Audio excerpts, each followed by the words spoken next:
I was sitting in church one Sunday and I had no idea, Karen, it was going to be my dad's last sermon. I had no idea. I thought he was going to live a whole long life because he had a liver transplant, and he didn't drink or anything, but somehow his liver went bad and he ended up having a liver transplant. And so we all thought he was going to live a long life. However, I did see he was so pale all the time. I didn't understand that, but that weekend is when my dad started having a lot of strokes, that weekend after his sermon. And during the sermon, he's talking about David and Goliath. And my dad said, use the tools that God put in your hand. At that very moment, the Lord said, pick up your mic. And I was like, what? I'm arguing with God. I was saying, pick up my mic. I said, I haven't broadcasted it in, by this time, probably 8-9 years. I'm like, who's going to listen to me? So I'm having this back and forth with God. Like, you don't know what you're talking about, God, right? As if I'm the all-knowing person, right? And God has a plan and a purpose for each thing that he asks us to do. I still, honest to God, I still don't know why me, out of everyone in the world and there's people with massive audience out there. God, why do you want me to pick up my mic? I'm a mom by now. I've been doing the mom thing for a long time and I was content. Doing it. I knew at some point I wanted to get back into the broadcasting realm, but I was content, But he said, pick up my mic. And during this time, when he told me to pick up my mic, we had the Maricopa County audit going on. We had COVID going on.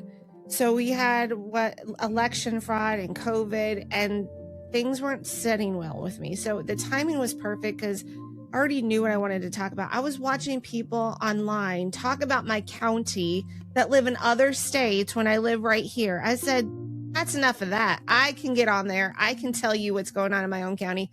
I don't need to listen to anybody else. And so that kind of started my journey of restarting the Amber May show, of starting Amber May Productions LLC. And I'll say, without my husband's support, I couldn't do what I'm doing.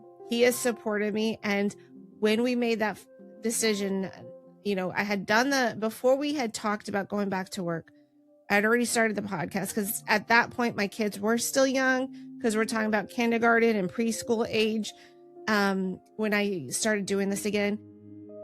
And so I've been doing this for a few years, and I had the conversation, said, do I go back to work? Or God, if you want me to go back to work, you told me to do this. So either you want me to stop doing what I'm doing, or you're going to make a way for me to keep doing what I'm doing because you told me to do it. And every time I get to that point, Karen, where I feel like I don't know if I should keep going, God always gives me some encouragement, keep going in some form or fashion.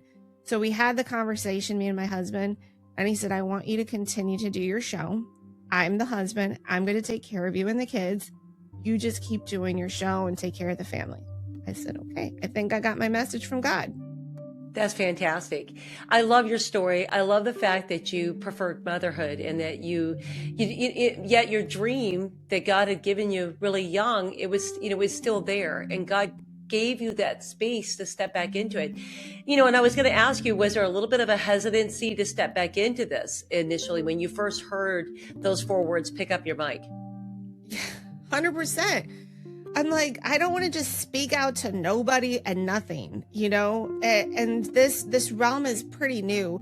Podcasting had just started when I was at the radio station. However, it was just audio only, and it was uploads. There wasn't I don't remember at that time there being live shows. Again, the iPhone had come out, the apps have come out, and then podcasting just came out with the iPods.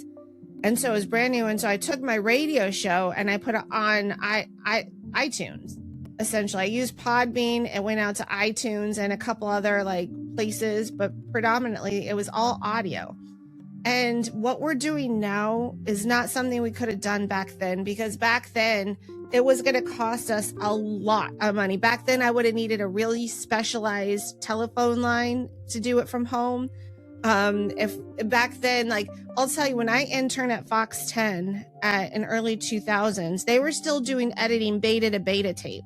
Their digital editing just started coming in the early 2000s.